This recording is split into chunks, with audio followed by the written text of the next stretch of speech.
नमस्कार, किसान समाचार में आप सभी का स्वागत है। सबसे पहले मुख्य समाचार। केंद्रीय कृषि मंत्री शिवराज सिंह चौहान से सोमवार को असम एवं राजस्थान के मंत्रियों ने की भेंट। कृषि एवं ग्रामीण विकास पर हुई चर्चा। शिवराज सिंह ने असम के किसानों के लिए राजमा, मसूर, अरहर, सूर्यमुखी की उपयुक्त वैरायटी अधिसूचित करने का दिया निर्देश। राजस्थान में नकली बीज खाद पर बनाएंगे कड़ा कानून। छत्तीसगढ़ कृषि विज्ञान केंद्र में किसान सम्मेलन का आयोजन। 8 किसानों को किया गया सम्मानित। किसानों में रामतिल, पौध, मत्स्य, कोल्ड बॉक्स का किया गया वितरण।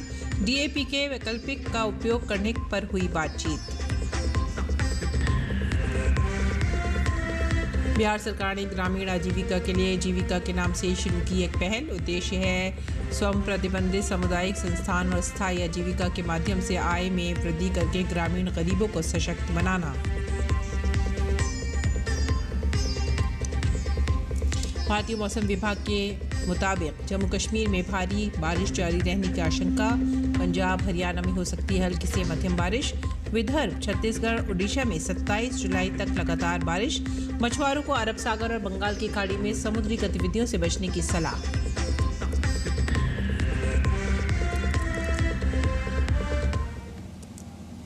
खबरें अब विस्तार से। केंद्रीय कृषि मंत्री शिवराज सिंह चौहान से सोमवार को कृषि भवन में असम के कृषि, बागवानी, पशुपालन, पशु चिकित्सा मंत्री अतुल बोरा एवं राजस्थान के कृषि, बागवानी एवं ग्रामीण विकास मंत्री डॉक्टर करोड़ी लाल मीणा ने मुलाकात की।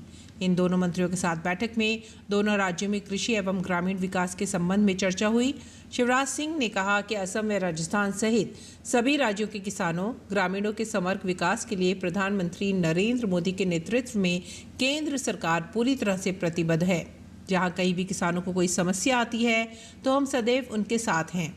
असम के मंत्री बोरा के साथ बैठक के दौरान शिवराज सिंह चौहान ने उनसे वहां हाल ही में कुछ जिलों में आई बाढ़ से प्रभावित किसानों के बारे में पूछा और कहा कि मैं जल्द ही असम के इन बाढ़ प्रभावित क्षेत्रों में आऊंगा ताकि वहां के किसानों की पीड़ा को सुन देख सकूं।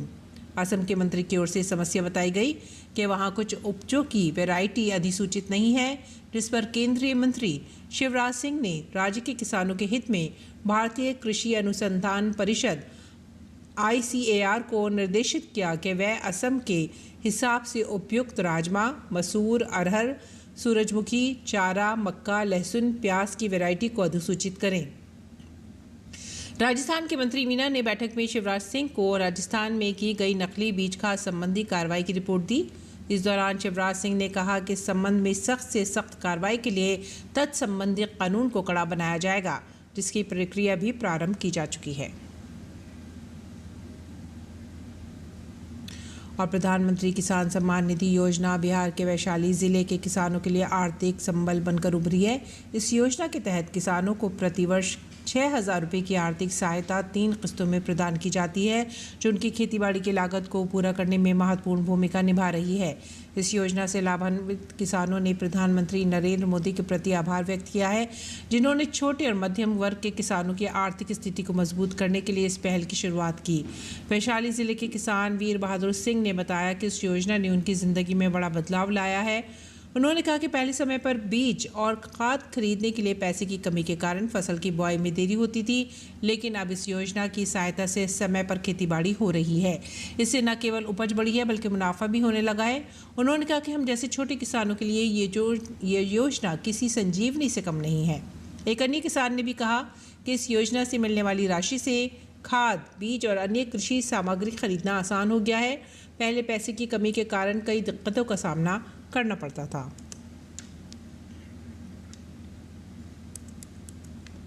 कृषि मंत्रालय के अनुसार केंद्र की विशेष प्रोत्साहन योजना के तहत शुरू किए गए कुल 10,000 में से 1,100 से ज़्यादा किसान उत्पादक संगठन FPO संस्थाओं ने 1 करोड़ रुपए का कारोबार पार कर लिया है। FPO योजना से जुड़े किसानों की संख्या 30 लाख के आंकड़े को पार कर गई है, जिनमें से लगभग 40% महिलाएं हैं। FPO का उद्देश्य किसानों की आय बढ़ाना और छोटे किसानों को महत्वपूर्ण बाजार लाभों तक सीधी पहुंच देना, सौदेबाजी की शक्ति और बाजार पहुंच में सुधार प्रदान करना है। इस योजना के अंतर्गत प्रत्येक नए FPO को 5 वर्षों की अवधि के लिए सहायता प्रदान करने और 3 वर्षों तक प्रबंधन लागत को पूरा करने के लिए 18 लाख रुपए की वित्तीय सहायता प्रदान करने का प्रावधान है। इसके अतिरिक्त एफपीओ के प्रत्येक किसान सदस्य को 2,000 रुपये तक का इक्विटी अनुदान और एफपीओ को संस्थागत ऋण सुलभता सुनिश्चित करने के लिए पात्र ऋणदाता संस्थानों से प्रति एफपीओ 2 करोड़ रुपए तक की परियोजना ऋण की ऋण गारंटी सुविधा भी इस योजना के अंतर्गत प्रदान की जाती है।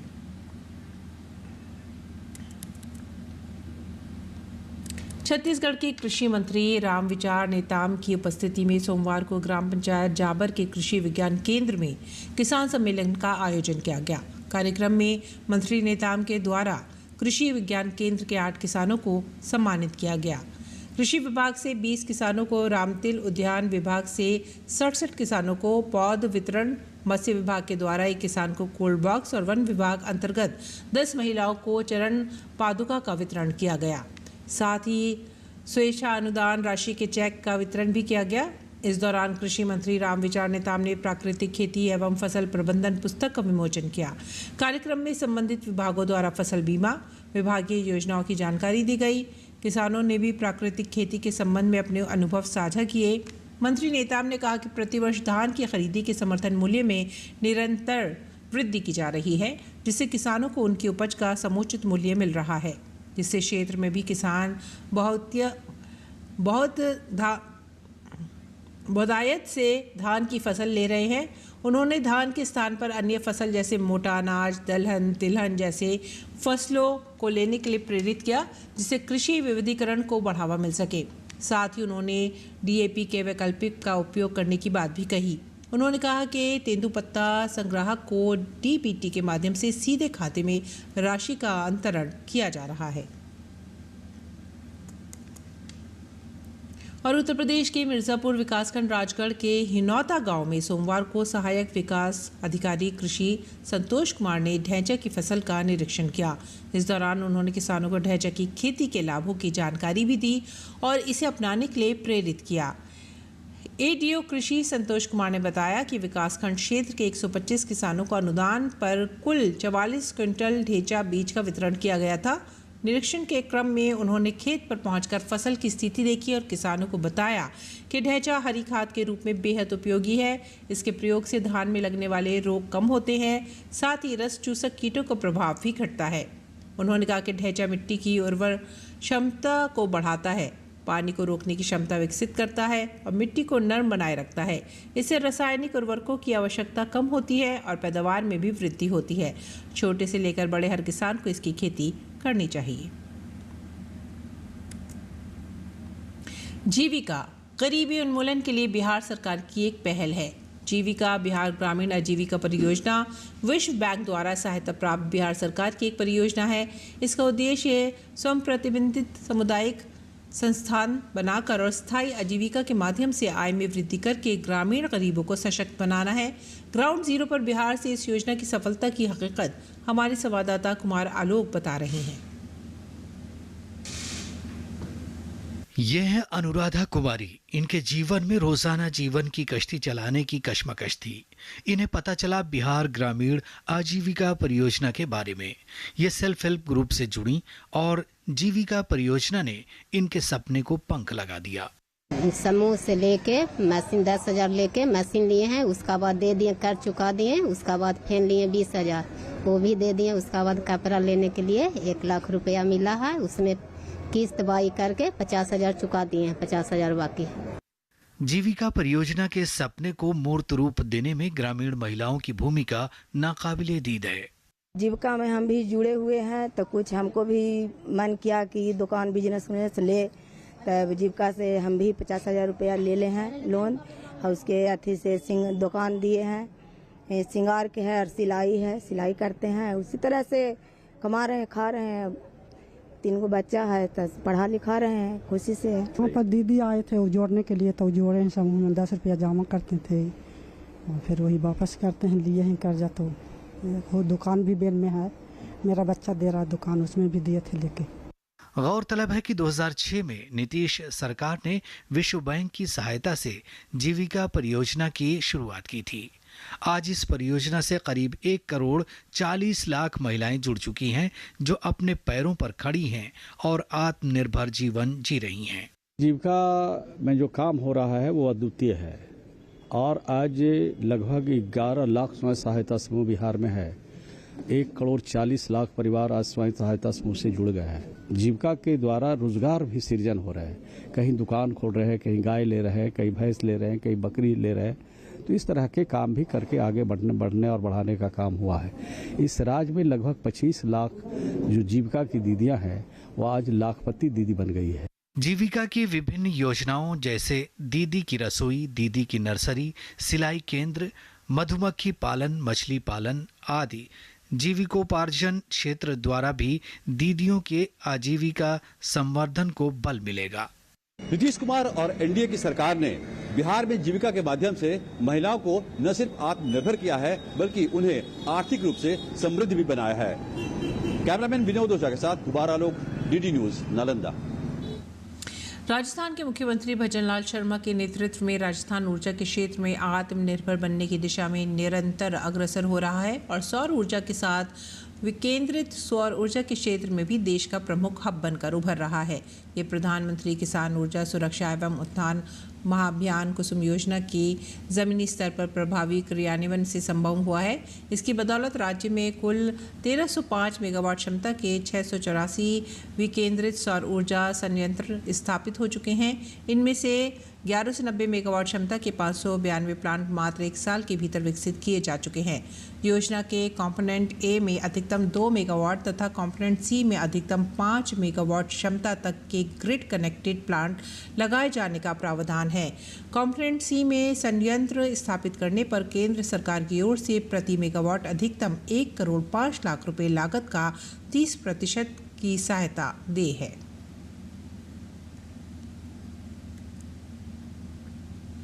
मध्य प्रदेश ने फूलों के उत्पादन में देश में अलग पहचान बनाई है। देश में मध्य प्रदेश पुष्प फूल उत्पादन में तीसरे स्थान पर है। प्रदेश में उद्यानिकी के कुल 27.71 लाख हेक्टेयर क्षेत्र में फूल उत्पादन की भागीदारी 42,978 हेक्टेयर है। प्रदेश के किसानों द्वारा वर्ष 2024-25 में 5,12,914 टन फूलों का उत्पादन किया गया, जो रिकॉर्ड है। वे दिन दूर नहीं जब फूलों के उत्पादन में मध्य प्रदेश देश का सिरमौर बनेगा। किसानों की आय को दुगना करने और खेती को लाभ का धंधा बनाने में केंद्र और राज्य सरकार किसानों को कैश क्रॉप की ओर प्रेरित कर रही है। छोटी कृषि जोत रखने वाले किसान जिनके पास 1-2 एकड़ या 3 एकड़ की कृषि भूमि है, वे फूलों का उत्पादन कर अच्छा लाभ कमा सकते हैं। मध्य प्रदेश के उत्पादित फूलों की मांग देश के महानगरों के साथ विदेशों में भी बढ़ी है। गुना जिले के गुलाब की महक जयपुर, दिल्ली, मुंबई के बाद अब पेरिस और लंदन में भी पहुंच रही है। शिक्षित युवाओं के साथ गांव में रहने वाले ग्रामीण किसान भी फूलों के उत्पादन की ओर आकर्षित हुए हैं। राजधानी भोपाल की ग्राम पंचायत बरखेड़ा बोदर की रहने वाली लक्ष्मीबाई कुशवाहा धान, गेहूं, सोयाबीन की खेती छोड़कर गुलाब, जरबेरा और गेंदा के फूल का उत्पादन कर हर महीने 3 से 4 लाख रुपए कमा रही हैं। ऐसे अनेक उदाहरण हैं जिनसे प्रदेश में फूलों का उत्पादन बढ़ा है। और बात करेंगे मौसम की। भारतीय मौसम विभाग के मुताबिक जम्मू कश्मीर में भी आज और कल भारी बारिश जारी रहने की आशंका है। इसी के मद्देनज़र जम्मू कश्मीर के कई ज़िलों में कम से मध्यम स्तर की बाढ़ की आशंका जताई गई है। पंजाब, हरियाणा में हल्की से मध्यम बारिश हो सकती है। IMD ने मध्य प्रदेश में भी भारी बारिश की संभावना जताई है। विदर्भ, छत्तीसगढ़, उड़ीसा में 27 जुलाई तक लगातार बारिश हो सकती है। बीती रात महाराष्ट्र के मुंबई में बारिश हुई। मौसम विभाग ने तेलंगाना में मूसलाधार बारिश की चेतावनी जारी की है। वहीं आंध्र प्रदेश के तटीय भाग में कुछ स्थानों पर भारी बारिश की संभावना जताई गई। IMD ने मछुआरों को अरब सागर और बंगाल की खाड़ी के तटीय हिस्सों में समुद्री गतिविधियों से बचने की सलाह दी है। विशेषकर कोंकण, गोवा, केरल, लक्षद्वीप, तमिलनाडु तट और आंध्र प्रदेश तट के पास समुद्र में जाना जोखिम भरा हो सकता है। आज असम, मेघालय, त्रिपुरा, नागालैंड में भारी बारिश की आशंका है। राष्ट्रीय राजधानी दिल्ली की बात अगर करें तो दिल्ली में आज गरज चमक के साथ हल्की से मध्यम बारिश हो सकती है। अधिकतम तापमान 31 से 33 डिग्री सेल्सियस और न्यूनतम तापमान 24 से 26 डिग्री सेल्सियस रहेगा। और किसान समाचार में आइए अब जान लेते हैं देश में मंडी का भाव।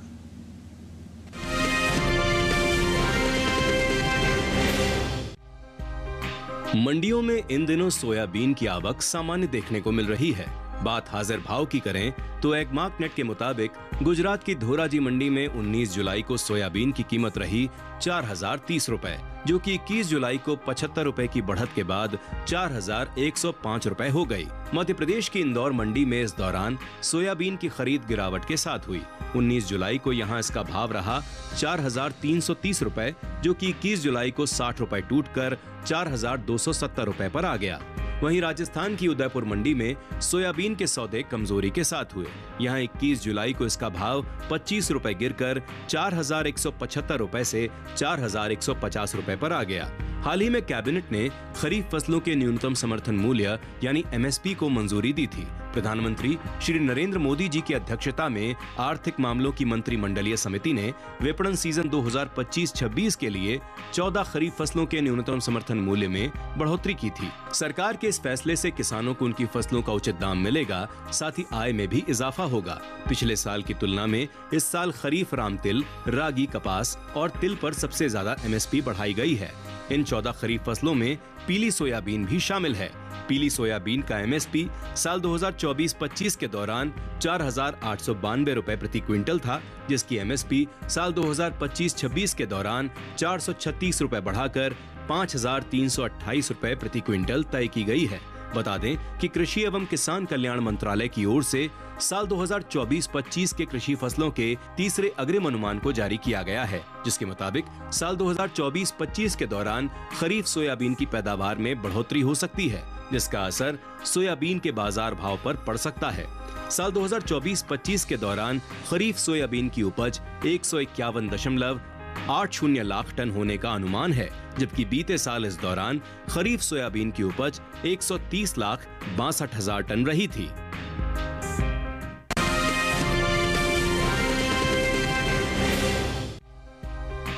इक्कीस जुलाई को मंडियों में टमाटर की आवक सामान्य देखने को मिली। बात हाजिर भाव की करें तो एगमार्कनेट के अनुसार सप्ताह के पहले दिन सोमवार को टमाटर के सौदे राजकोट और पुणे मंडी में तेजी के साथ हुए। गुजरात की राजकोट मंडी में 19 जुलाई को टमाटर की कीमत रही 2250 रुपए।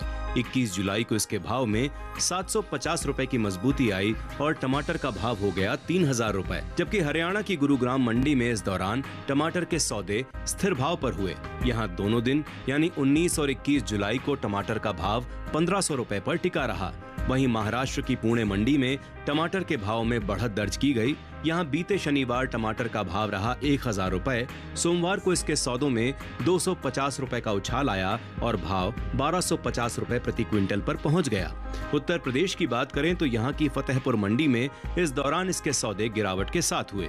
यहाँ 19 जुलाई को टमाटर का भाव था 3050 रुपए। 21 जुलाई को इसके सौदे 50 रुपए लुढ़क कर 3000 रुपए पर हुए। भारत में टमाटर की खेती बड़े पैमाने पर होती है। देश के 7 राज्य कुल मिलाकर टमाटर उत्पादन का करीब 75% हिस्सा देते हैं। आंध्र प्रदेश टमाटर उत्पादन में सबसे आगे है।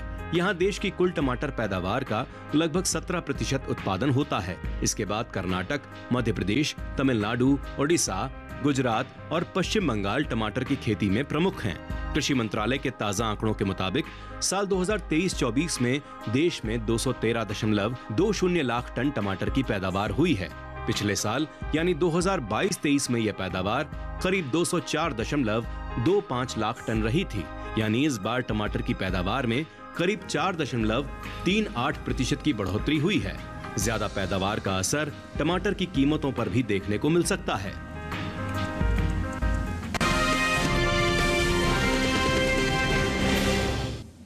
और आइए बात करते हैं मौसमी खेती की। किसान इस मौसम में कैसे रखें अपनी खेती का ख्याल, देखते हैं।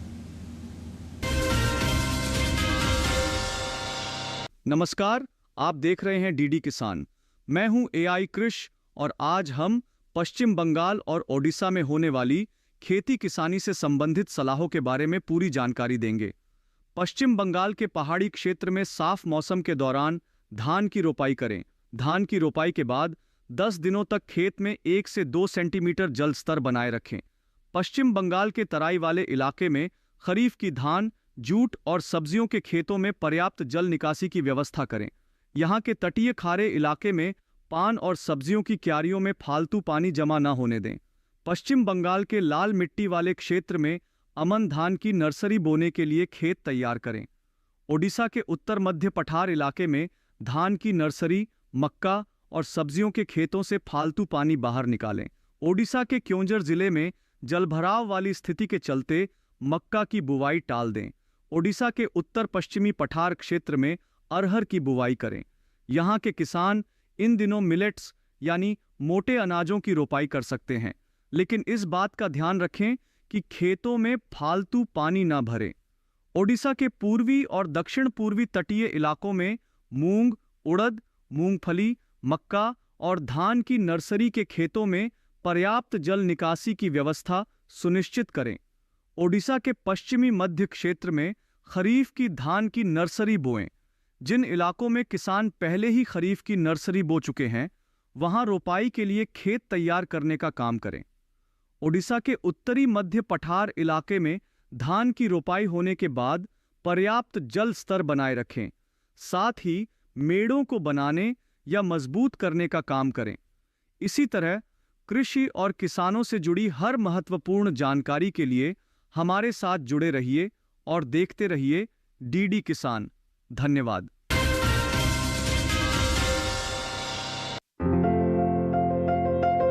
ये समय मूली की पूसा चेतकी किस्म की बुआई के लिए काफी अच्छा है। मूली की पूसा चेतकी की बुआई मध्य अप्रैल से अगस्त तक की जा सकती है। खास बात यह है कि ये किस्म पूरे भारत में किसी भी जगह लगाई जा सकती है। 1 हेक्टेयर में बिजाई करने पर इसकी 250 क्विंटल तक उपज ली जा सकती है। पूसा चेतकी नरम और खाने में कम तीखी होती है। इसकी लंबाई 15 से 22 सेंटीमीटर होती है। इसकी जड़ें लंबी होती हैं और मोटी होती हैं। पत्तियां थोड़ी कटी हुई और गहरे रंग की होती हैं। मूली की पूसा चेतकी किस्म बुआई के 40 से 45 दिन में तैयार हो जाती है। किसान बुआई से पहले खेतों को जोतकर एकदम समतल कर ले। साथ ही खेत में से खरपतवार को पूरी तरह से निकाल ले। बुआई के लिए 9 से 12 किलो बीज 1 हेक्टेयर के लिए काफी रहेंगे। बुआई करते समय पंक्ति से पंक्ति की दूरी 30 सेंटीमीटर और पौध से पौध की दूरी 10 सेंटीमीटर रखें। बुआई के बाद 6 से 7 दिन के अंतराल पर फसल में सिंचाई करते रहें। मूली में चेपा होने का खतरा बना रहता है। इससे बचाव के लिए उचित दवाओं का छिड़काव किया जा सकता है, लेकिन दवाओं का इस्तेमाल सिर्फ आखिरी विकल्प के रूप में ही करें। दवाओं के छिड़काव से पहले फसल पर नीम के घोल या नीम के तेल का छिड़काव करें। अगर इससे कोई फर्क नहीं आए तभी दवाओं का इस्तेमाल करें। ध्यान रखें कि विशेषज्ञों की सलाह से ही दवाओं का छिड़काव करें।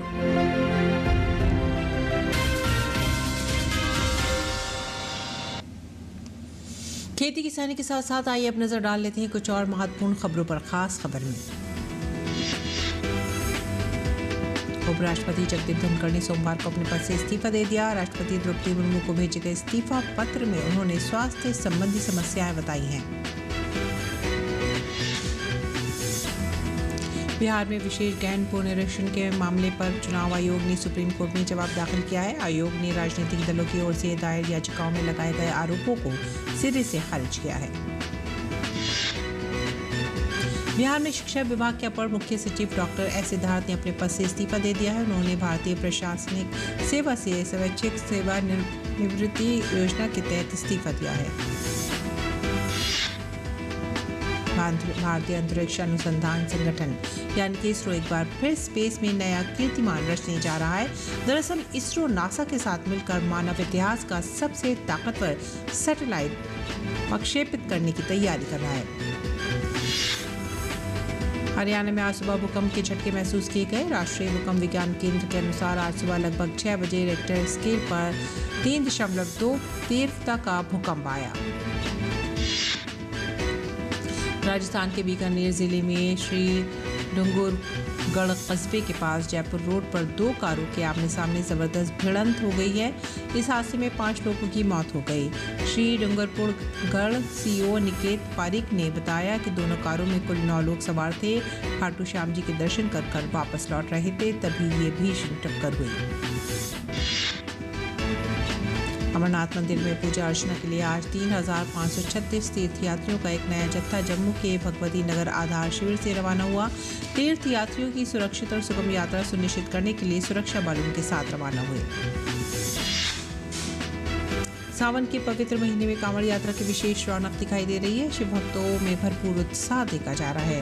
राजधानी दिल्ली और उत्तर प्रदेश के बॉर्डर पर कांवड़ियों के लिए विशेष प्रबंध किए गए हैं। अयोध्या के हनुमानगढ़ मंदिर में भगवान के दर्शन करने के लिए भक्तों की भीड़ उमड़ी। भक्त कतारों में लगकर अपनी अपनी बारी का इंतजार कर रहे हैं। जम्मू कश्मीर के पुंछ में डीजीपी जम्मू कश्मीर, आईजीपी और सीआरपीएफ के अधिकारियों ने बाबा बूढ़ा अमरनाथ मंदिर का दौरा किया। अधिकारियों ने बाबा बूढ़ा अमरनाथ यात्रा की सुरक्षा व्यवस्था की समीक्षा भी की। इसी के साथ ही आप हमारी पूरी टीम को दीजिए आज्ञा। नमस्कार।